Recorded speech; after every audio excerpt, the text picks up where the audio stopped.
Hey guys, what's up? Welcome back to the Replay Podcast. Today we have someone super special. He's actually known for being the most athletic man in pickleball.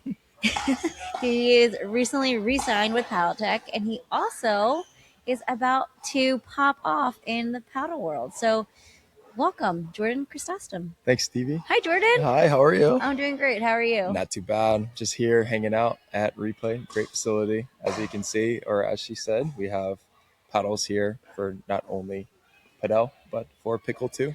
Time out. What's up? Did you just say Rackets, Did paddles. you just say padel? Oh, nacho.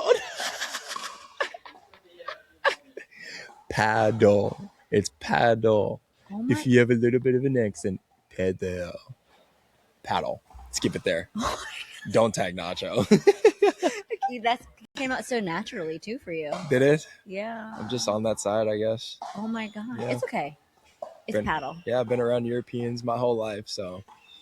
Did you watch the video yesterday? We went around and asked everyone, is it paddle or padel? No. There was one guy, he said, he's like, oh, I'm European. And he said it perfectly in a European accent. And you could hear clearly the difference between like someone saying like paddle with an accent and padel. There's such a difference. For now, we're just going to keep it as paddle. I'll try to say it the entire time. I'm just used to saying it both ways, so it might slip. So, Jordan, tell everyone about how you got into. Let's talk about pickleball first, because that's where your career started. Also, you are known as being the most athletic man in pickleball. How did you get that title? Yeah, so, well, we can kind of backtrack a little bit. I started with tennis my entire life. So, went to Virginia Tech, went to Tennessee, played tennis there, had a pretty solid college career. I was very specific towards doubles. I had a good singles career too, but doubles is where I popped off, got to a career high of 4 in the country. NCAA's 3 years in a row, so made school history there. Shout out Virginia Tech. Yeah, I know. I try to keep it on the low, but after that, started playing pickle just for fun because Virginia Tech, we have a club team, so shout out to them. They're actually doing really well this year, and they're the ones that kind of introduced me to the pickle space unintentionally. Like, I just started playing for fun. One of my soccer friends was like, hey, we should play pickle sometime, and I went out there. I enjoyed it, and then I just started playing for fun. My dad is actually the one who found out about the PPA, and he was the one who was like, you should go play. I said, okay. Thought I was going to win. Talked about it in my Paddle Tech video as well. And I lost my first ever tournament, singles, and then didn't even qualify for doubles. And that's when I was like, okay, there's a little bit of a learning curve here to start playing pickle.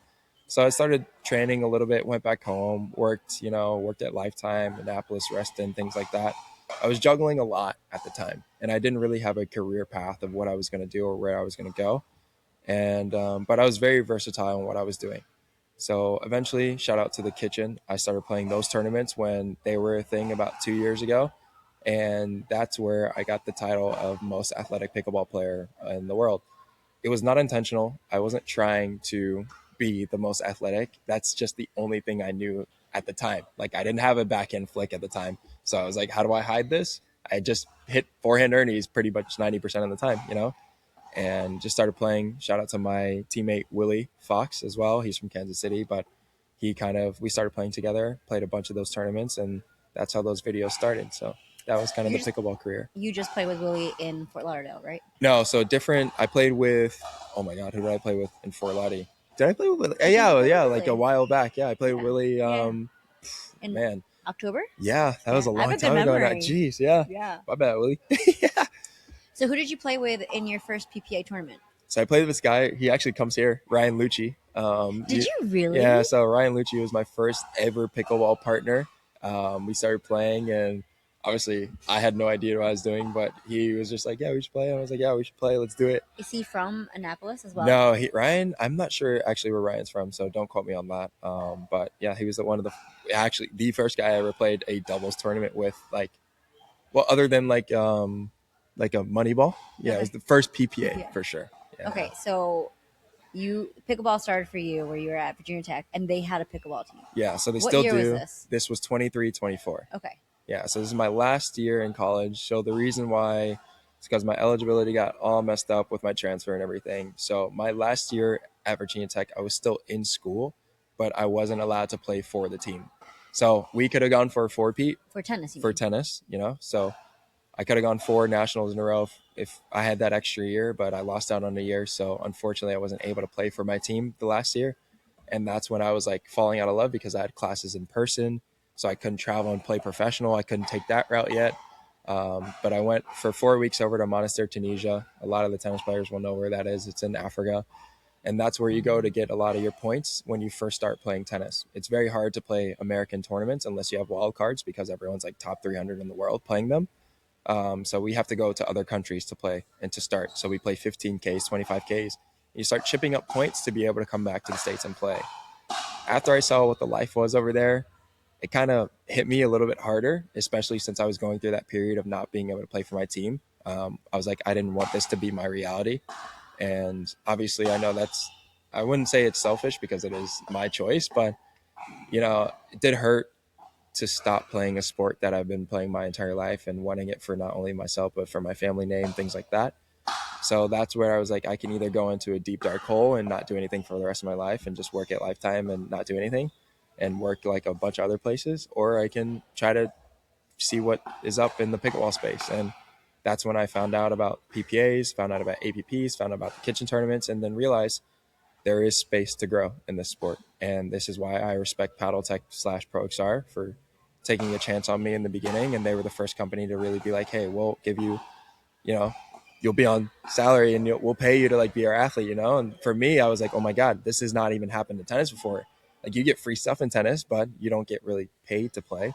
Obviously, NIL completely changed everything. But the last year I was in college is when NIL started happening. So I didn't get a chance to get paid that much. But yeah, I'm always very grateful for every company that I work with.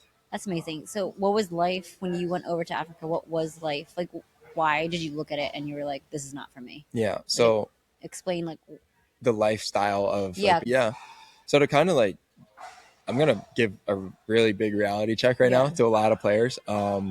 Tennis is one of the hardest sports in the world to make it. You have to be like top 200 to even really break even to make money. What was the highest rank you got? I did not even get that close at all. I got an ATP point and that was it. Like 1 point? 1 point. It's very tough. You have to go through qualies and you have to win in main draw to get your point. So it's very similar to pickle. Like you don't get points out of qualifying for PPA, but that's kind of the reality. You have to go through qualies for weeks on end to then stack enough points to or stay long enough to get wild cards. If you stay in Monastir for 4 to 5 weeks, then the guy hosting the tournament's like, okay, I'll give you a wild card because you've been here for so long.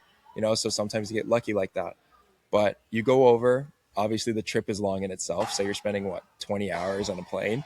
You go there, you train for a week. So you're spending money for that week without even playing the tournament. And then that next week, let's say you play on a Monday, you'll have 2 qualifying matches or something, or one or two a day. And if you don't get out of qualies, you're done for that week. You're staying in Monastir, Tunisia for the next week, for the next tournament, because they have reoccurring tournaments every single week. So I could be done on Tuesday. Let's say, okay, I win 2 rounds. Cool. But then on Tuesday, you lose your main draw match. Okay. Now you train Wednesday, you train Thursday, you train Friday, you train Saturday, Sunday, and then you wait around for the next week for the next tournament. So for me, I was like, God, this is horrible. It's grueling. It's horrible. You're in a hotel right next to the court. You're seeing like your friends play. And that's if you have friends that go at the same time as you. Because obviously it's a hike. It's Africa, Everyone's not going at the same time. You're either in season or you kind of just have your own schedule. Fortunately, I was there with like 10 other guys who all came from college. That was our stuff in common. So you have your Germans, you have your Frenchmen, you have your Spanish. You're very specific to where they are from. But for us, we had a lot of different demographics, but we all had college tennis in common. So that's what made it easier for me over there. But I realized like these guys are not going to be here every single time. So sometimes I'm going to be traveling alone. Sometimes you can't afford a coach in the beginning, so you can't travel with them. You can't afford physios. So these are all things that people don't realize what goes into it to really be at the top level, How much would you say for someone like at your time? Like how much on average would someone spend to get over there to do these tournaments and to train and stay there? I think that week, those 4 weeks, I spent. It was on the cheaper side because I was staying in like the hotel and like getting the benefits all inclusive. So if you stay there, everything's all inclusive, which is great. So you get food twice a day, 3 times a day, whatever. So, but on average, probably 2.5, 3 grand just for those 4 weeks. And as a tennis player, if you're not making money, you're losing every single time you go over there. Even if you win the 15K, you maybe make $1,000. That's wild. That's it. Nothing. You don't do it for the money in the beginning. You do it for the points to then get those endorsements and those sponsors to then be able to push you through. So, since it's such a hard sport to make it to the top, to where someone is making money, what do you think drives people still to this day to pursue tennis? Because we've been at the tennis Delray Open this past week, and truly, besides watching the Davis Cup with Mari like almost a year ago, that was my first time I've ever watched a tennis match. Yeah.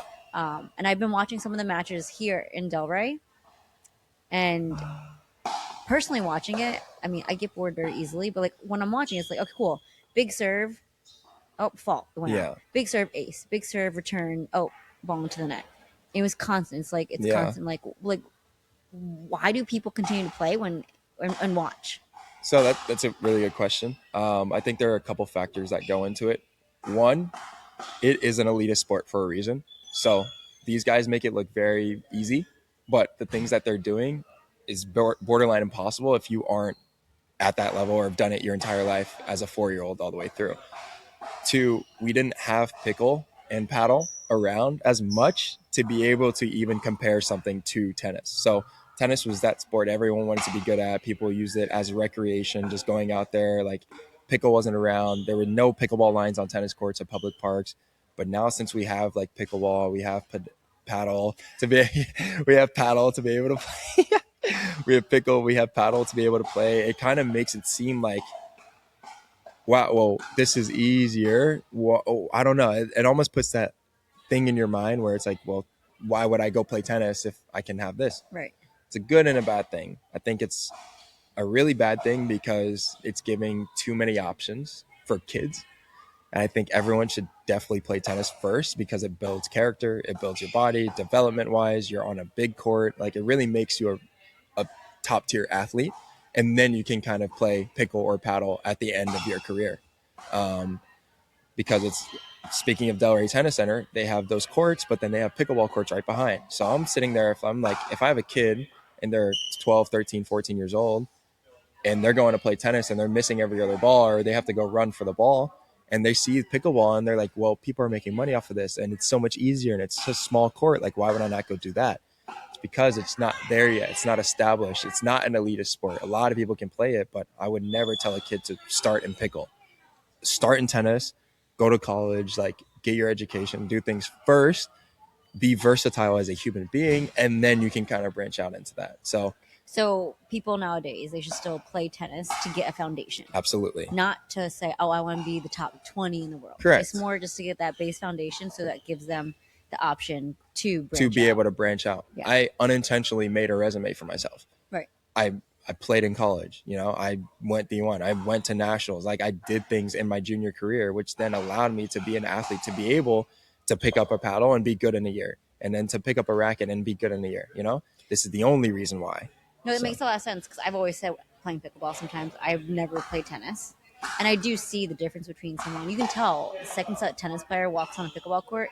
You can just tell. They get it very quickly, And you guys have different shots that like I probably will never have, and that's okay. But I do wish sometimes. So I understand. For sure. And then the second thing, along the lines of that, the reason why it is a little bit of an elitist sport is because there is the gap between pro and what isn't a pro. I think there's a very gray area when it comes to having a easy baseline into a sport and then becoming a pro. Right. And I think this was talked about on another podcast that I saw, was like, should people just go into pro qualities and just start playing, or should they raise through the rankings and kind of go 4-5, 5-0, 5-5, whatever?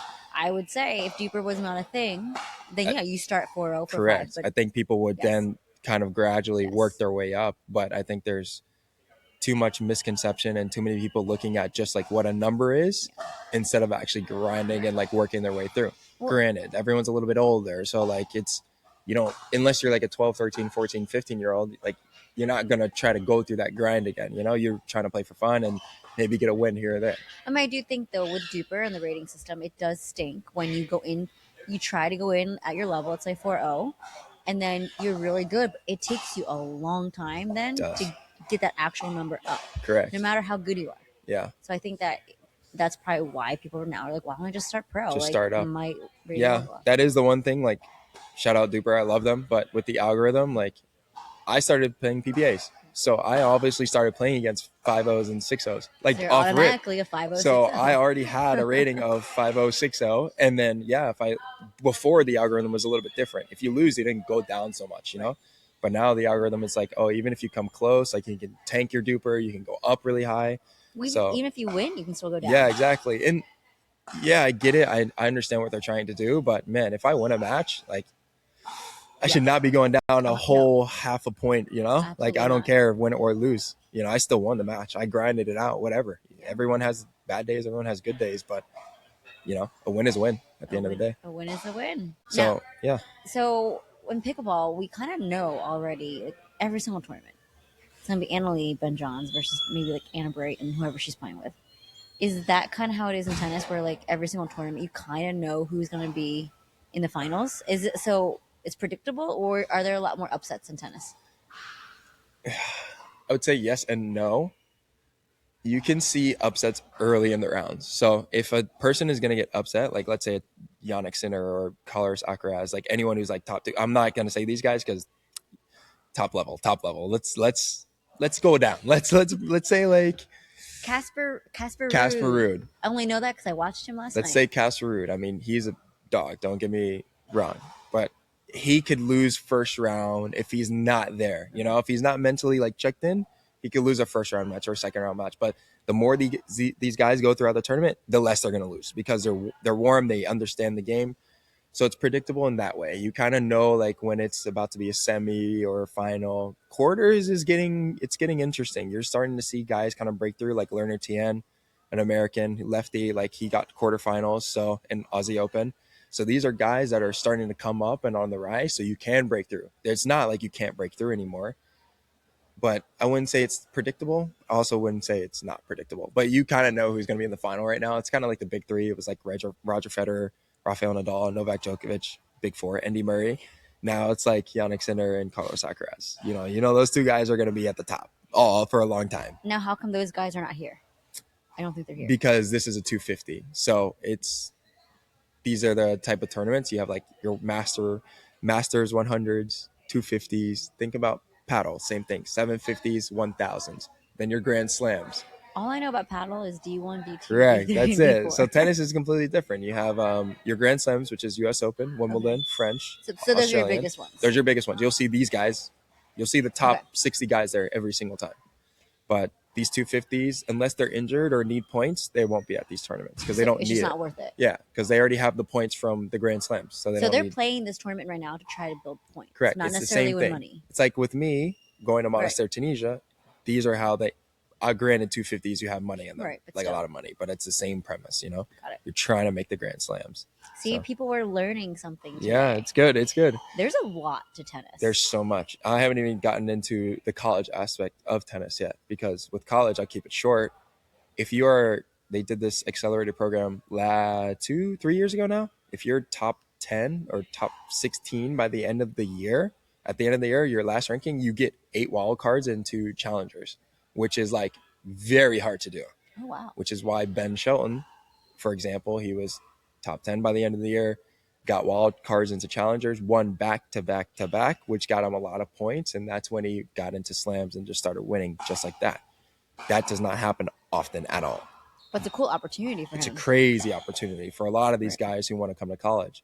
It's a blessing and a curse again. So this was your senior year if you're top 10. Mm-hmm. Like if it was any year. If I was a freshman. If I was a freshman, I was top 10. I would get wild cards into a bunch of challengers. Oh, wow. Which is why you see a lot of the Europeans taking over and coming into college to use this as NIL and to get these wild cards. Then they go and play after a year or half a year, which sucks for the Americans. So why are the Europeans a little more advanced in tennis than the Americans? They want it more. You know, they grind more. That's the only thing they have. It's how they're built. It's the character that they've had at 4 years old, you know? So why do you think in America, Americans just don't have the want? Because we have 3 other sports to be able to play. I mean, but that's recent. Yeah. But now it's getting worse. Because it's like now it's like we have options. Before it was tennis only. It was the only racket sport really, you know, to really in America break through. Right. like really want it, you know? Yeah. But now we have pickle, now we have paddle.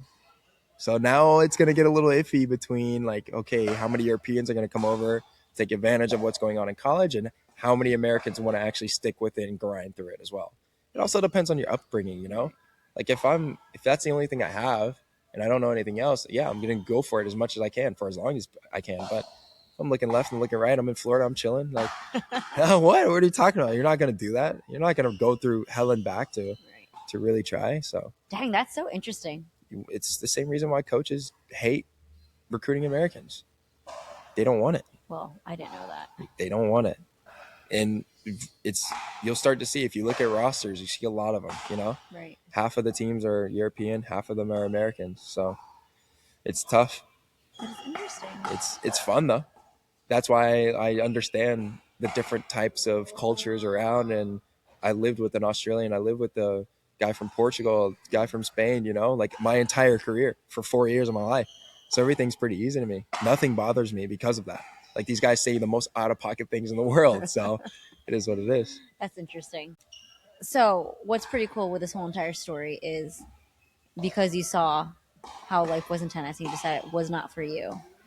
I think it's absolutely awesome. And we talked about this in Nacho, like just life in general and how everything happens for a reason. And I think it's super cool. Even with Zach Marceau, I just had him on and we talked about how he got into pickleball is because of his injury in baseball.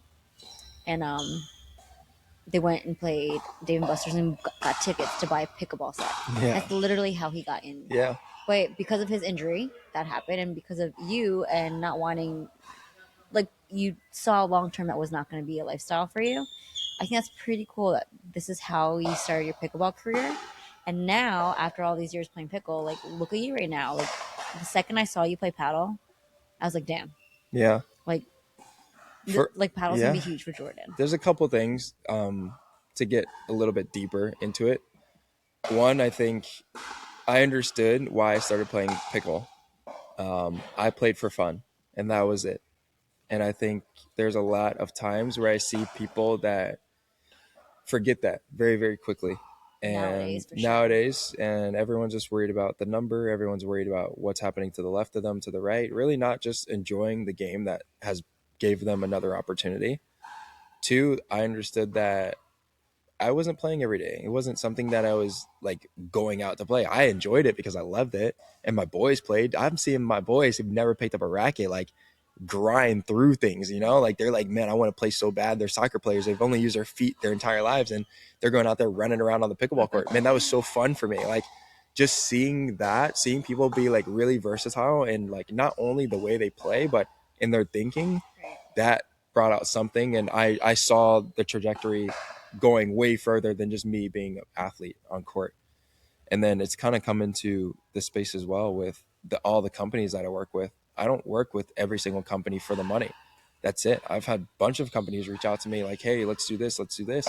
But if you're not associated with like the lines and the vision that I have, I don't want to work with you because I don't do it just to do it for myself. I do it for the masses. I try to.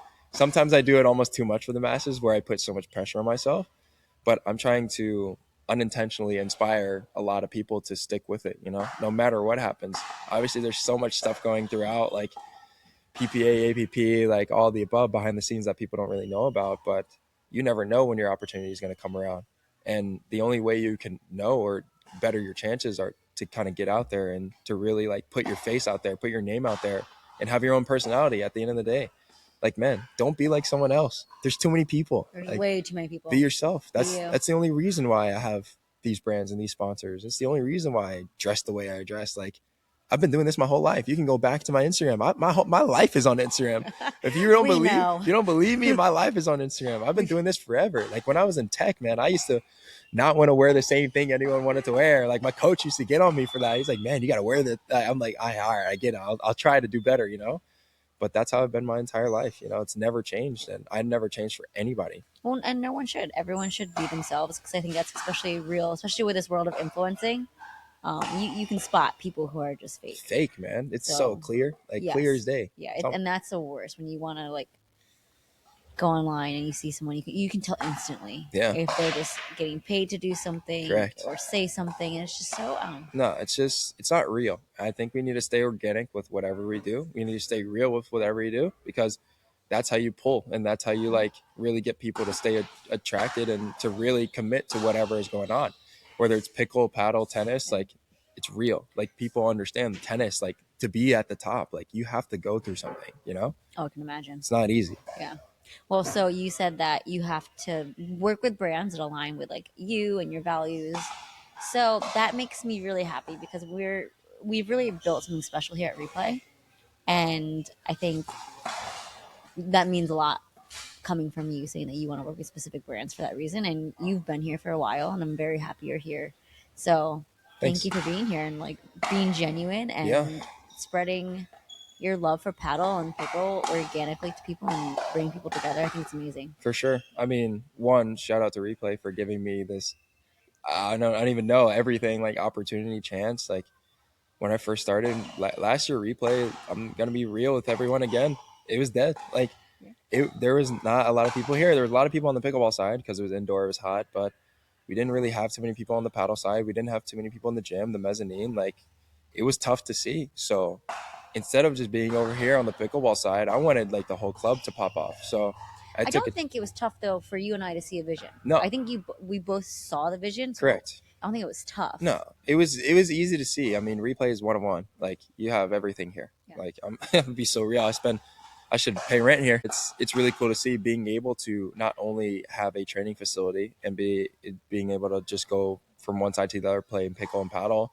We have insane coaches now when it comes to not only the gym but pickle coaches, paddle coaches, which is something we didn't have before. We only had a couple, so it was very hard to have that demand and supply. You know, we couldn't really help everyone that we wanted to. You know, so we upped our programming, which is pretty cool. But I mean, I didn't start at Replay to be a coach. That was never the deal. I just wanted to help out wherever I could. Whether it's I worked a freaking night shift. You know, How did we have you start originally?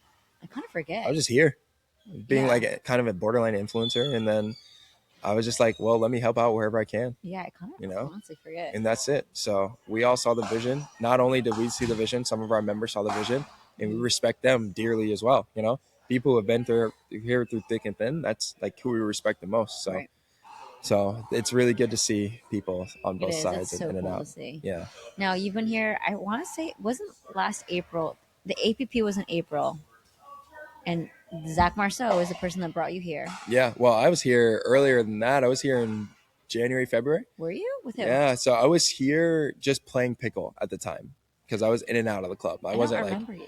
I was there. I came here once with one of my friends, James Broker and Max Green back then. Oh, yeah. And then that's when I moved down here. Because Zach, shout out to Zach Marceau too. I was going to move to Fort Lauderdale in January. I was going to move to Fort. And he was the one who called me like literally maybe 2 or 3 weeks before I moved down and was like, dude, no one's down there really. Like you should come up here and train up here in Boynton. Yeah, I think you were both like in my ear, just like, yo, like come to Boynton. I never knew what Boynton was. I knew every part of Florida because of tennis, but I didn't know what Boynton was. I was like, bro, what are you talking about? What is Boynton? You know? And I think people have the very similar, they're like Replays in Boynton. Why is it in Boynton? I think it's almost a blessing in disguise that we're in Boynton, because when we first started, I remember them like getting upset with paddle because down in Miami you can charge so much more, and up here it's just not like that. But like hindsight, I actually think it's pretty amazing because it's now opening the door to this sport where people don't have to like give up a paycheck to try it out. Correct. I love Miami, but obviously Miami is Miami. It's expensive no matter what you do. But it was tough to get people to come to Boynton for sure. But when all the clubs started opening up around Boynton is when we were like, okay, we can really be the one club here in Boynton, you know? You have a bunch of clubs opening up in West Palm. You have a bunch of clubs opening up in Boca. Like, that's cool. Like, it just makes the sport bigger. That's great. But it shows that you can do something and you can open a club up in an area that isn't the most prominent for this sport. So when the sport starts to grow and up north and out west and in the Midwest, like, it's going to be great. Like, you can do it, you know? No, it's amazing. It's cool. So, paddle. Yeah. Let's talk about it. Let's talk about paddle, Jordan. Let's talk about it. Do you remember your very first time? Was replay the first time you played paddle? Yeah, first time. Do First you time I ever played. do you remember your first time on court picking up the paddle?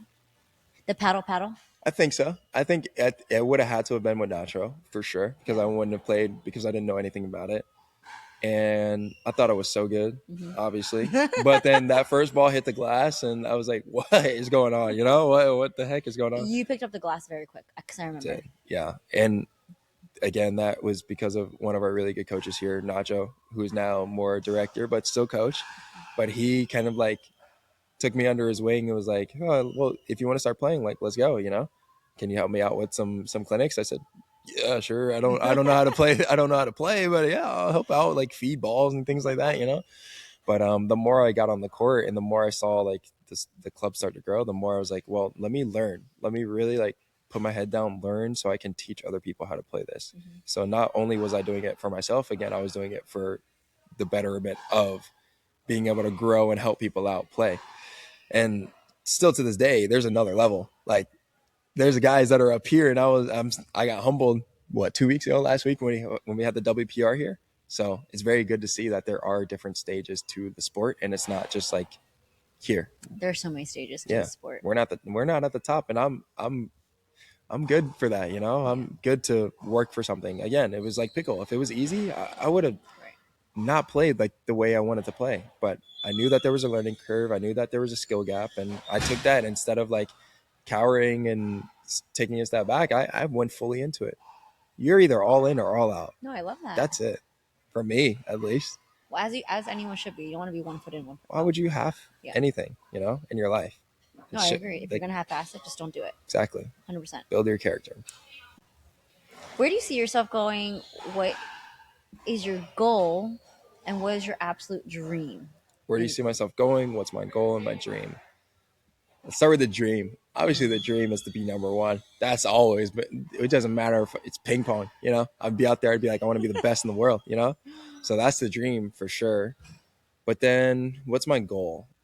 My goal is to truly understand the game and to start playing tournaments not only in the States but out of the country. That'd be pretty cool because I think that would allow me to play paddle and pickle overseas too. Kind of like kill two birds with one stone there. And then what my path? What was the first like pathway kind of? Yeah, like where do you see yourself? See myself going. Yeah, with this career in paddle. It's so tough because I think I am like a spider web. I think I have a lot that's in the space and there's not really one path to go. I think they all could kind of like combine and help each other. And it's again the reason when we go back to the companies that I work with, with Courts Club. Courts Club is a LA brand, based out of LA. It's kind of the big place for paddle too, exclusive. It's something that I really saw myself aligning with because again, when we talked about style and like going back and what I did at Tech and even when I was on a team, like you see it in my video, like my pictures, I was wearing hoodies. I was wearing like Slytherin and Gryffindor, like Harry Potter hoodies. Like I that's what I like to do. I like to show like a little bit of style, but everything had a purpose. I was wearing the hoodie because I aligned myself with the Slytherin, like the Slytherin house. Yeah, it's just like little things for me. It wasn't offensive to anybody else, but for me, I've always had that. So when Courts Club came and they were like, hey, we want to align with you and we want to brand with you and want to show off your stuff, I don't wear what everyone else wears. I wear more lifestyle, baggy like clothes. I think it's cool to show off styles that you can have. And it's cool to see that pickleball is actually now kind of like growing in that style area, when it comes to clothing. Everyone's not wearing the same thing anymore. Everyone's kind of like branching out. It's so nice. Thank goodness. Yeah. Keep doing what you're doing, guys. Like wear more stuff, try different things. So that's Courts Club and I started that. They do event spaces as well. So it kind of full circle when it comes to paddle too. And not only are they selling their clothes, they're doing events too. So I see myself playing in those and playing pro-ams, things like that. That's one of them. When it comes to DAPs, the shoes, they're really good with pickle, but I think they're actually better on the paddle court because of the way they built the shoe. It's really nice, it's super sticky. So I think it's actually better for the turf. It's almost like a cleat without a cleat. Right. So I really love it for the paddle space too. And then with Paddle Tech as well, having both of their rackets and paddles right now, I think it just makes me and my brand like super versatile, So Paddle Tech just came out with paddles. What is, you show everyone those bad boys. Damn. It's not too bad, man. What is paddle tech? And you are like, obviously, you guys had a conversation. You know, you work at replay, play at replay. And, you know, we have paddle. Is there an ultimate goal that they see in you and you see for yourself with paddle tech and paddle? It's a good question. Or is it, are you not allowed to talk about it? I think I can to an extent. Top secret. I will still be playing pickle for sure. Mhm. Like I'm playing US Open in April with Matthew Barlow. Like I'm still playing tournaments. But like I will still be playing pickle tournaments. I just think that there is a huge opportunity in the paddle space, which is kind of why I think they started to switch over as well. They still have a ton of players. They still have Alshon. They're signing new players too. Like they still have a bunch of players who will be representing them on the pickleball side. So I'll be one of those, but I am one player that has been really versatile in the past to be able to branch out into another space and not only branch out, be a really good athlete in that space too. So I think they see that vision in me and I see that vision in myself. And it's honestly the vision that I tried to have before they even told me about these. You know, I was posting paddle stuff before they even told me about these. So once they kind of came out and me and one of the owners talked about it, it was like, oh my God, like I literally was like trying to do this. And I'm glad that you saw the vision as well. So this is what I talk about when it comes to working with businesses who do have the opportunity to branch out. Like you don't want to be one dimensional with a business and you don't want to work for a business. You want to work with a business or a brand. I say it all the time. So, You know, I but actually, sorry, go on. no, go for it. No, I was going to say, our conversations with Yola, I've actually have sat with them and I told them you guys should absolutely make paddles. Yeah. They've dominated table tennis. They clearly have dominated Yeah. pickleball. You go from one sport to the other. Like, Yeah. they can definitely do it for paddle. I just don't know if that's what they want to do right now. Who I knows? don't I think have they no want to do idea. that right now. It sounds Maybe like they could come out with something tomorrow and be like, "Oh yeah, we just dropped those." But I don't think that's where they want to go. Yeah. Like, but in theory, like, you should be versatile. You have to be. I mean, you bring in another demographic of players. Yeah. You bring in a whole nother world that is already established overseas. You know. How long did it take Paddletech to create this paddle? Do you know? Don't know too much about that yet. They just kind of sent me them yet. Where I'm gonna learn more about it when it gets there, but definitely takes a little bit for sure. Mhm. Obviously, it takes some time to be able to like really crack down on your rackets or your paddles, things like that. I mean, you see it with every single brand how fast these paddles change for Oh, I pickle. know. Change like that. First paddle I ever used was like, What was your first paddle?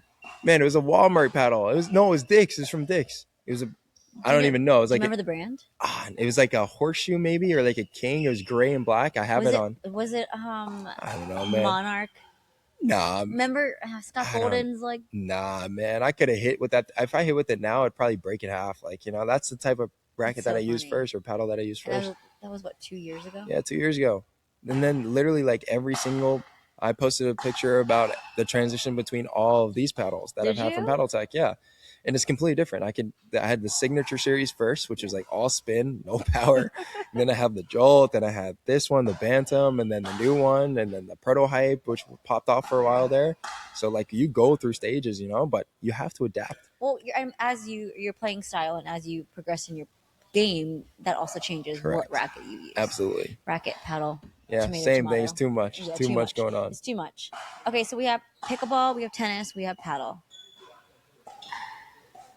Obviously, now there's a lot of newer players coming into paddle. Pickleball is easier to get into, so a lot more people can play. Paddle is not necessarily that way, except still a lot of beginners and a lot of people are trying it and liking it. How are both of them going to compare to being able to compete with tennis? Yeah. Like, is tennis still up here? Tennis will always be Okay, up here. because paddle, in a sense, because it's really hard for the average person to get really good at paddle. Yes, but when you go out there and you play tennis, it's like a completely different game. If you don't know how to play or if you can't rally with someone, you're gonna have the worst time in the world because it's just not in tennis. It's just because it's not fun. You know, like it's fun when you understand the game and you've literally like worked your way up there and you're hitting rallies and you know when you can make a mistake or when you did too much. But as a recreational type of player, I would never tell someone, go have fun playing tennis. It's not fun. It's a grind. Like, some people have fun with it. Some people enjoy it. But for me, I never enjoyed it like that. I loved it for sure. But man, it sucked every time I was going out there. I was dying, Like, we played to grind. I didn't play for fun. So for me, I can't say anything about that because I played tennis to really go for it. So it was never, I hop out there and I just go and play recreational. No, like, dude, I tried to play with one of my soccer friends. Right, can't hit a ball. Like, this guy is like swinging and he's mishitting the ball, and you got to go run for the ball. And, like, it's not fun. So that's why, like, pickleball, like, brought out everybody, because small court, you can play with doubles if you want to. You can play singles. You don't have to run as far, things like that. I think paddle is a nice little equal medium between having the opportunity to really play at a high level and then also playing at a level with your friends and still enjoying the way that the game's played. So tennis will always be here, paddle's right there, and then pickle is here in a different type of world, I would say. Do you see pickle regressing at all? I think it'll progress. I think it, especially since it's growing everywhere overseas. And Asia, huge. it's huge. You have a lot of players that are now spread out around the world, so they're really, like, promoting the sport, whether it be Australia, Asia, Vietnam, Malaysia. Like, it doesn't matter where it is. I think in in the professional space, it is regressing a little because it is very tough to make it any money anymore without endorsements and brands and sponsors. Like, you cannot rely on prize money anymore. So I think it'll regress in that aspect, but I think it will still bring out every single person in the world, like, who hasn't played a racket sport before. Yeah, as it should. That's what we love about pickleball. Anyone can It's play. great. I will never, I as much as I love paddle, and as much as I, like, I want to start playing more paddle and, like, not be on the pickleball court. Pickle did so much for me in the Pickle's just past, different. and it really is different. I met so many good people. Half the people that I know from here, like, some people are from back home in Maryland. I know so many people have literally stopped me in the gym and been like, "Man, I moved down here because, like, I saw you were down here," like, things like that. So, like, dude, I had a hoodie on one time. Like, this is the first time that I was like, "Oh man, I might actually be, like, somewhat of an influencer, somewhat, like, that big." I was in Dick's and I was, like, buying some shorts and I had a hoodie on, and this guy, like, comes up to me and he's like, "Dude, I saw your Instagram video." And I was like, he worked there. He had, like, a badge and everything. I was like, no, you didn't. What video are you talking about? Bro, you're the most athletic people player. I was like, I saw you do the Bernie. Yeah, I saw you do the Burt, sideline to bro. sideline. I was like, yeah, that's me. So, but it's cool to see, like, like, I kind of gassed myself for that because of that, but I never was like, yeah, like, that was me, man. Like, oh no, there's no ego, dude. It's just like, if I can be a slight influence to anyone, Right. You just have to influence one person, bro, change one person's life. Change one person's life. That's it. Yeah. That's all it's about. Yeah, truly. One person, man. If you can save one person, if you can help an athlete who has never done anything for like 3 years because they don't think they can, Yeah. People don't talk about what happens to athletes after college. I talk about it all the time. Man, people go into the deepest, darkest depressions after you are growing and grinding for something and you don't reach the level that you thought you were going to.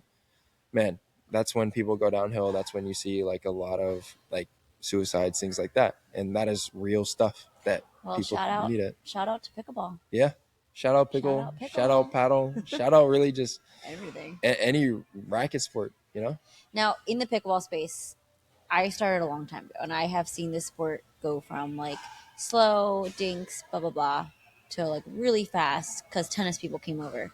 Now, I think you still in America, you entered into the paddle space pretty early.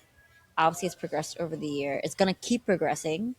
How do you see paddle changing, or do you see paddle changing at all if, like, let's say maybe more tennis people do come in? How do you see paddle changing? Because, like, you can hit that ball hard. You can do line drives. I mean, obviously, that's not how this sport is truly intended to play. It's intended to play where you're lobbing and you're being smart, just like pickle was. You're dinking, you're doing third shot drops until you find that opportunity. Correct. But now pickle is, like, line drives, correct, baseline hits. Yeah. Like, do you see paddle turning into that if these more tennis people start coming in? Absolutely. I think it already has changed from what I've seen. when we first started playing paddle, it used to be blah, blah, blah, like slow the game down, things like that. It's still a part of the game for sure. And when you play outside, it's a different game playing inside. But ceiling it's heights, ceiling right? height makes a difference. Like being outside makes a difference. It's a different game. Depends on the court if it's fast or slow. And also the turf. Correct. The turf. Like there's a lot of factors that go into it. But yeah, it's crazy. But it's not like a racket makes a difference in paddle. It's how you play, your skill set, things like that. The You reason don't think the paddles make a not difference too at much, all? not too much. Okay. Not as much as pickle. It's not like you need grit or dwell time or things like that, where it's like, okay, one paddle is extremely good because you can just naturally hit harder. Yes, you have a couple rackets in paddle, like where they're like, oh, like you can tell the difference between hitting the ball and when it comes off, but it doesn't affect. It's not like, bro, your paddle's too hot, like don't use it. No, Right. there's no delamination when it comes to this. Like you either have a broken paddle or you have a nice paddle. You know, it is what it is. But when it comes to tennis players kind of evolving the sport and coming in, we can rely more on our hands and our overheads to kind of get us out of points. Obviously, to a point, though, you can't hit through people a lot more like you can in pickle. It's it's a tough way to kind of like explain it, but it takes more of a skill set that you need to like learn the game to be good at it. You can't just like out hit someone in the paddle space.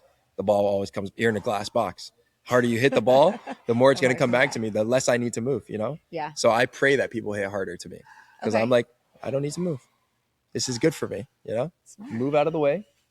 Let the ball come back to you. Work smarter, not That's it. harder. Correct. With pickle, if they hit through you, all right, too good. Ball's done. Bye. It's bye. Driving crash, man. Driving crash. But no, I think it'll definitely evolve and progress just like every single sport has, but not as fast or to the extent that has happened with pickle, for sure. Okay, that's a good way to explain it. I'm still learning. I'm still learning too. Yeah. I think everyone's still learning, and I think the guys at the top, they're still learning too, because there new. are new competitors in the game, there are new faces, and I think that's what makes the paddle space like so fun. Like seeing like different guys like compete for the top, you know, It's fun. It's literally what pickle was. it's what it was. It's what it was. Yeah. It's just I think to get as good as paddle as to pickle, it takes way more. 100%. Yes. I do think that there needs to be more opportunity for new faces in the paddle? pickle. Oh, and pickle. There's a lot of talent whether it's APP, PPA, you can see it in both. There's so much talent, and there's a lot of talent that I see on a daily basis. And I think to keep that talent into the space and to keep them going, you give them opportunities, just like you gave the first batch of people the opportunities. And yes, it takes work. I'm not saying give out free handouts, no, but don't kick someone when they're right there. You know, don't kick them down. Like bring them up, make the space bigger. I have a hot take for you. Go for it. Do you think the APP tour is going to be around in the next 2 years? Year and a half, even maybe, even year.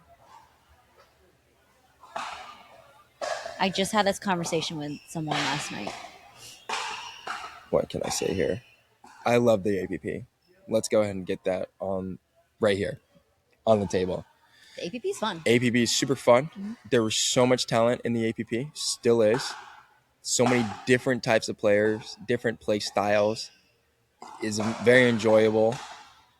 Obviously, it was tough because the marketing wasn't as up to par as other leagues.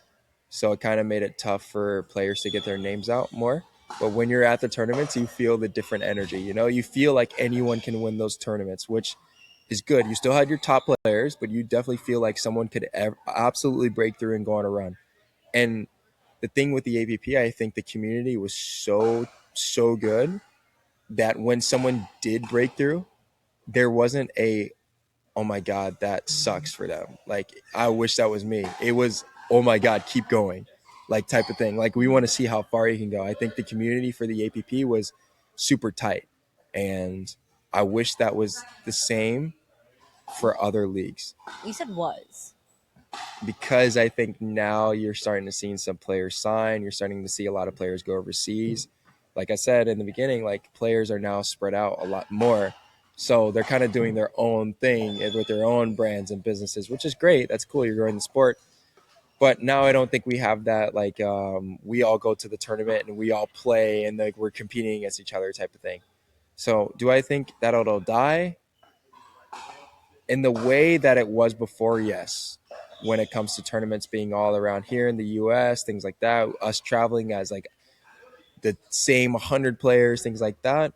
But now I think it's going to grow in ways that we've never seen before, where you have different tours, different leagues, and all over the place. And then you might even have like Grand Slams now, where you have like a US Open or French Open, Australian Open, and you bring out all of these different players from all these different countries into one big tournament, just like how they did with the Worlds. So do you think that what the APP is doing right now, having all these tournaments in Asia, do you think this is going to continue like that and you're going to see less?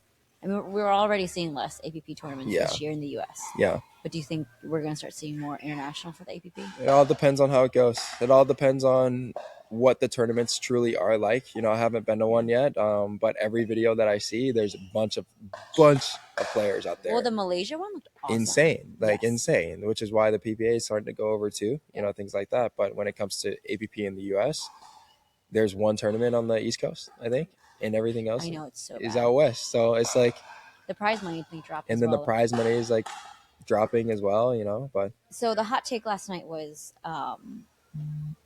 and someone said the APP is going to be gone probably within the next 2 years because the PPA is just going to eat everyone up. yeah. I don't think it's a hot take at all. I think the APP had a very huge opportunity last year. Ooh, when? This past year, For what? to expand as a professional league. Okay.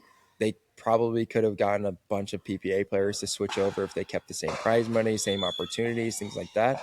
But since the prize money isn't the same and the fact that there aren't a lot of tournaments, you don't really want to commit to something like that because it's not sustainable, So even last year they dropped the prize money. No, last year was great. Last year people were making money, like they were okay. doubling it, They had tournaments all over the place. They had tournaments at the fort, like that was great. Like for a lot of people, people were traveling down here to play them because it's such a nice I facility. wish we had more courts here. Man, if we had 10 more courts here, we'd be able to have tournaments here all the time. But the when it comes back to the hot take, yeah, like they kind of shot themselves in the foot when it came to that. And I think a lot of the players felt that too. And they almost felt like it was a slap in the face because they put so much into the APP. They didn't sign early. They didn't sign those contracts, they gave it a chance. And yeah, some of them are getting fortunate and going overseas and things like that. Shout out to them that they're doing what they need to do. Right. They're being versatile. They're in the space and they're being versatile in the space. So that's good. Adapt. You have to. But for the people that are like kind of getting into it now, it's so tough. It is tough. It's I tough. think that's also why you'll see all these young people signing with PPA for absolutely no money. Nothing's getting paid for it, but they're getting a chance. They're getting 3 years guaranteed, I mean, that one girl just beat Catherine Parento today, Kiora. Yeah, that's awesome. Great. And that's a really cool opportunity for her. Absolutely. Once you're in that space more often, it becomes a little bit easier for sure. It's just getting into that space, but you have to know what you're doing it for. Are you doing it to just get one win and to potentially make a lot of money? Or are you doing it to grind through it and to really set yourself as a top player and then consistently get there, get better partners, start getting some of these players that are probably going to like not sign their contracts again, get a couple games in with them so you can be a big face there. Okay, now I have another hot take for you. Just like what you said, some players will not re-sign with PPA. Do you see, I might know this answer already, but I want to know what you think. Do you see any PPA players coming to the APP? I mean, it already happened. Yeah, of course. I think that's definitely going to happen. I think APP is another opportunity for the players that are either on their way out or just don't want to really compete at that level anymore. I'm not saying the APP is a breeze at all, for no means, but when it comes to all this contract stuff and things like that, you're seeing perfect example. Ryan Fu just won a tournament with Jack Monroe. Okay, well, let's be honest. Yeah. He didn't just come back to the APP. No, he didn't come back to it, but he did come over. He adapted as well. He had to. He had no other choice, but he wins. Yeah, he won. He won. Yeah. He didn't go into it. He didn't half-ass it. He knew that he needed to go over there, establish himself in that space, and that's what he did. Yeah. So Will Howells, shout out Ryan Fu. Will Howells went to the PPA. Jack got a partner again, and bang. Oh yeah, Richard. Yeah. I had to think about that for a Yeah, second. both. Yeah, so it's gonna be cool. Like, there's a lot of new faces, and there will be even more. And I'm so excited for it. I'm interested to see what people from the PPA come back to the APP. I don't know how many it's gonna be. I don't know what's gonna happen. I don't know what it's gonna be like when they come Right. back. But that's all something that we play by ear. Yeah. Okay, so last few topics here. Let's talk about replay, and let's talk about what is Jordan's absolute favorite thing to do at replay. Man, so I'm on court a lot, more than people see all the time, like literally all day. And I think my favorite thing to do is just chill and hang out when I don't have anything to do. So I'll go up to the mezzanine and just get a coffee. I'm like a fiend for a coffee. I think I have 125 club credits from a bronze medal here at Replay at their Moneyball. Yeah, all 125 are going towards coffees. So What is your favorite coffee here? just like a hot mocha. I'm just very simple. You know, I know we have a lot of different ones. You got the Benson, you got the Alyssa, you got the Stevie Special with maple syrup. That's gas. I would try it sometime. It's not on the menu, so you have to ask for it. But I'm a simple man. Just give me a hot mocha. You know, white chocolate. That's it. I didn't even know we had that. Yeah, made it up myself. Did we not coin it the Jordan? The JC? We should call it the JC. I don't know why we don't call it the JC. The just cause. Like, just do it. Like, why not? Okay, so starting in March, we are going to have a new coffee called the JC. Perfect. It's going to be a white mocha? White mocha. Was it just coffee and white mocha? Coffee, white mocha. And if we had toasted marshmallow, you throw some in there, but we don't have toasted marshmallow right now. So You're acting like it's Christmas time. it is. In my head, it is. No way. If I had a Christmas tree, it'd like still be up right now. 80 degrees out right now. It's Yeah, but beautiful. we're in Florida, you know? It's like 2 degrees everywhere else. Yeah, well, it was 30 degrees like last week. It was so cold. Okay, so your favorite thing is to go up to the mezzanine for coffee. Just hang out, man. Just hang out, not really talk to people. Like, if I have a hoodie on, don't talk to him. Don't even come up please. to him. If this is down, we're good. But if this is on, I'm trying to drink my coffee and hang out. Be at peace. Yes, please. Okay, so where's your favorite hangout space then? Mez for sure. Like at the bar? The bar for 100%. The Okay. bar. Yeah, I mean, we have really good people who work up there. It's easy. They kind of get the memo as well. Well, for everyone listening too, when we go up to the Mez, usually you see the bar first. That's the only place you go. But we actually have like two bigger spaces. All the way in the back with like in the 6 back. TVs. Yeah. We have 2. We have that shuffleboard. Yeah. And we have Pac-Man. And I don't think people realize that we have Pac-Man. Yeah, no. We have a lot. We have a lot going on up there too, but it is very chill. You can hang out. You can work remote up there. Man, Replay, it really is one-on-one. I haven't seen too many clubs like it.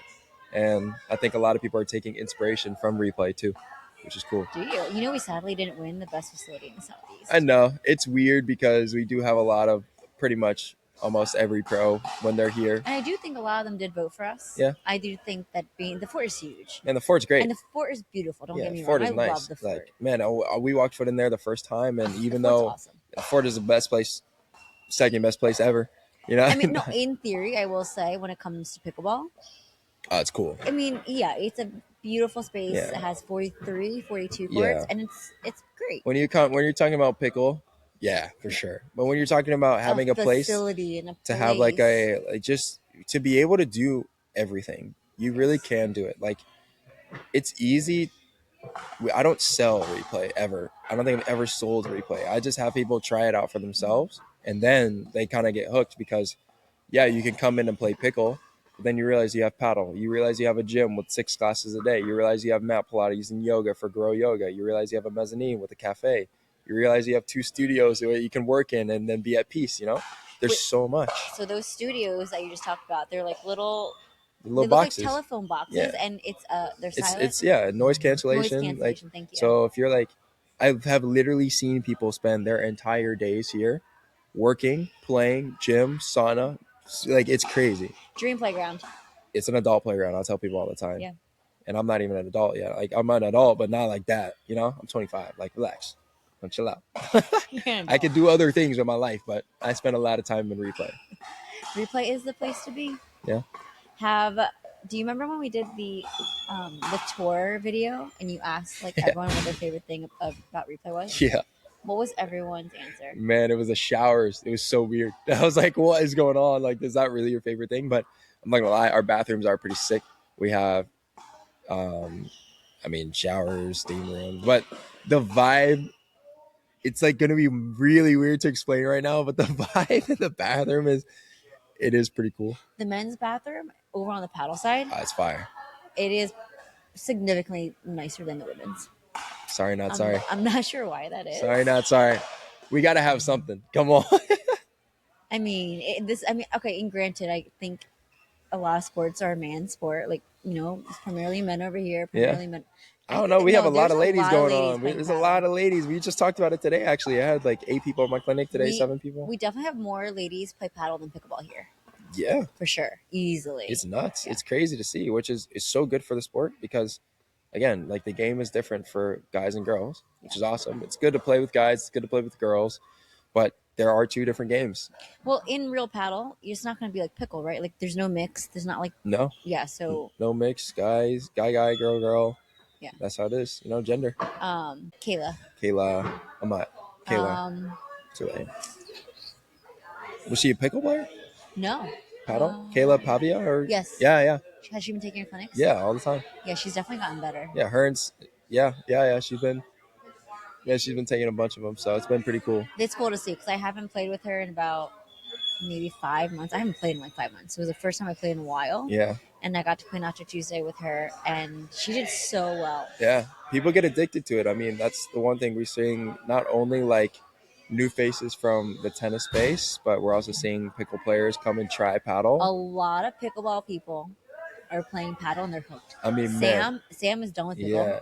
I think Wesley is pretty much done with pickle. I mean, dude, you talk to Aiden Sheck and Clayton Powell. Those would be 2 guys that are pretty credible in the EPP space that literally have come over and they're hooked. Man, this guy has rug burn from diving on the court, So I think Spencer was over. So Spencer was there the other day with Freddie. Yeah. Who was it? Sam and Wesley. Sam, Wesley. Like, we have just a ton of members that, again, I don't want to turn people off from pickle. That's not my goal. No, that's not the goal at all. It's just to be able to have both and to almost like, again, it was one of the first things we talked about on the pod today. People have lost the love for what they started. And I think when you back off of that and you play something else, and then you go back, you almost play a little bit more free and you play better because you gain that love and respect for the sport. Again, it's cool to have both. It's cool to have not just pickle and paddle, but everything else that we have to offer at Replay too. I agree. Replay is pretty special. It is. So why should someone, if they're visiting or if they live here, why should someone come spend a day here at Replay? I think it's really just a place you can actually just hang out and then end up trying something that you want to do. I know so many different types of people who have come to Replay for so many different types of reasons, whether it's to come for an hour, whether it's to come just check it out, whether it's to really spend their entire day there. I think just being able to have so many different options inside of one place really makes it feel homey almost. It almost feels like when I used to work at Lifetime, like a lot of people would go there, but even then at Lifetime, like, yes, you have the cafe, but it was really specific to like, all right, I'm going to go to work out and I'm going to leave. Here, like I come in, sometimes I work out and I just hang around, or I ended up like playing paddle or something, Yeah, our community here is unlike any other on both pickle side, paddle side, like the gym, like all of us together, even staff. Like, we are a family here, and I think that's pretty cool. Yeah, I'm not gonna lie. The staff that we work with around, I've never hung out with staff outside like normally, but I actually hang out with people here, and it's pretty cool. And I can kind of be myself when I come here. I think a word I really like to use is comfort. I think when you walk into the doors, you do feel very comfortable, and you do feel like you can almost just You're welcome. kind of like lounge. Welcome. You don't have to rush. You don't have to feel like you're just doing one thing in the club. You can just hang out. Yeah. It's great. It's very welcoming. Everyone is welcome. It's a dope spot. I would not spend a lot of time in a place where I don't feel like I could be me or just be able to relax. And even though I work here sometimes, like, I love the way I can kind of like talk to people. And I'm not a talker. I'm an introvert at heart. I am at heart. Deep down, when I go home, I don't say a word. You know what I'm saying? So we're like, to be able to talk to people out here, I love it. It's cool. I don't get tired of it. I love how you just say you're an introvert. You don't talk to people. I don't. I try not to. Whenever I'm here, though, I will. That's a hot take. That is a hot take. It's a very hot take. That's a big hot take. Yeah, I like my peace, man. And, I think replay, you kind of can have that piece to a point, which is crazy. Like I would have never thought I'd be like outside of my home, I could have that piece. I do have it here. Yeah, here's awesome. Do you think that the biggest thing here is the fact that pickleball is in one building, and you have to walk across the street to the paddle building? Do you think that hurts or helps the club, or is it just neutral? I think it's pretty neutral. I think it's more neutral than people make it out to be sometimes. Obviously, the aesthetic over here is a little bit different than the aesthetic over there. You have the cafe, things like that. I think if we had the same thing over here, it'd be very similar. I think it's very good to split them up, to be honest, because there are two different games, two different sounds. And yes, as good pickleball is, it is loud. So if you're working, you don't really want to hear that too much. But if you had like a bar over here, you had smoothies and things like that, I think it'd be the same thing. Which we are going to. It's gonna be cool. I can't wait. Coming very, very soon. Yeah, it's gonna be good. So I think you do have two different vibes. You do have two different aesthetics, which gives you again two different options to be able to either hang out here or hang out there, which is cool. And I mean, who knows? Eventually, maybe like if you have them in the same spot, it could work. But I think having them split honestly makes it a little bit better. I like having them split. I like it too. Personally. You know, two different buildings. Like sometimes it's good. It almost makes you like leave sometimes as well. Like go get some natural light, go outside. Like even when you're walking from that side to this side, you're like, oh my god, I haven't been outside in a while. You know, like things. But it is this nice change of scenery, and I do think if everything was in one building, it wouldn't kill it. You'd want to kind of leave sometimes. Yeah, you wouldn't want to stay here. You almost have the option to stay longer in a certain way as well. So it's cool. Now, Jordan, is there anything else you want to tell anyone on the podcast? Any new upcoming news besides you just signed, or what your big plans are, or anything at all? Yeah, no, I mean, the biggest one I think a lot of people have seen, just signed with Padel Tech, not only as pickle, but paddle as well. So I'll be dipping my foot into both spaces this year. So it's going to be very interesting. Doing a lot here at Replay, you know, whether it's coaching or just playing myself. It's pretty cool. And then still working with Quartz Club, the clothing brand, and still working with Daps, which is the shoe brand that I work with as well. And but I'm just super grateful to be here. I think, again, a lot of people take that for granted, you know, where they started. And I will always remember where I started, who helped me out in the beginning, and who's been there and, you know, been in my DMs and been supporting throughout the way, you know, like it's been super cool to see the feedback after signing with Padel Tech, you know, because, you know, in my heart, I didn't really know if I deserved it, to be honest, more than others. I think a lot of people work really hard day in, day out, and obviously have a vision that goes through something else. But, you know, when I had that phone call with them and they were like, yeah, we see what you're trying to do and we're on board with you, it really made something like, it made me think like what I'm doing is right. What I'm pushing out to the community is correct. You know, I'm not doing the wrong thing. So it just gave me that extra boost of confidence to be able to like go through with it, and knowing that people will be behind me no matter what I do. I think it really helps a lot, and I'll use it, and I'll definitely keep going with that. I love that. Well, Jordan, I want you to know that we all see all the hard work you put into it, and you're such a genuine good person. And I want you to truly believe that too, because we see it, and we're very grateful for you. Thank you. Yeah, I appreciate that. You're welcome. But Jordan, truly, I love being friends with you. You've turned into such a dear friend of mine, and if it was not for pickleball, I don't know if we would have met. Probably not, yeah. So I just want to thank you, and I want to thank you for we've been here for almost an hour and 15 minutes. That's crazy. Already? I knew we could. This is why I said we should start early, because I knew we could talk forever. Yeah. Jeez. Yeah. So everyone listening or watching, make sure that you follow Jordan at JAC_. I don't know. 32? Follow me on Instagram, JAC23__. Or just type in my name. That's way harder to do. But yeah. I was close. You were close. I actually really close. Impressed. Yes. I remember that. But yeah, if you want to take some clinics with him, take some privates with him. Actually, I take privates with you in paddle. I still have 2 left. Still, in your package. Come on, fucking. Yeah, but honestly, he is a fabulous teacher. He has truly helped me with the stupid walls and with the stupid overheads that I'm actually terrible at. But it is progress. So make sure that you come here, get a lesson with Jordan, hop on court with Jordan. Thank you, Jordan, for being here. Thanks, Stevie. Well, if you enjoyed this podcast and you enjoyed having Stevie grill me and ask me a lot of questions, please listen and follow the Replay podcast on Instagram. Brand new, so it's going to be good. We're going to have a bunch of clips over there. And then also follow Sporty Steve too. You know, she's not hyping herself up enough. She does a lot of videos and photography for a lot of the players on tour. So definitely go give her a follow. And yeah, subscribe on what, YouTube? You have a YouTube now? We have YouTube. You have a YouTube now, so definitely go over there, follow and subscribe. Same thing, Replay Podcast. At the Replay Podcast. At the Replay Podcast. Sweet. Well, thanks for having me again, Stevie. You're welcome. And if you love this episode with Jordan, make sure you save and replay.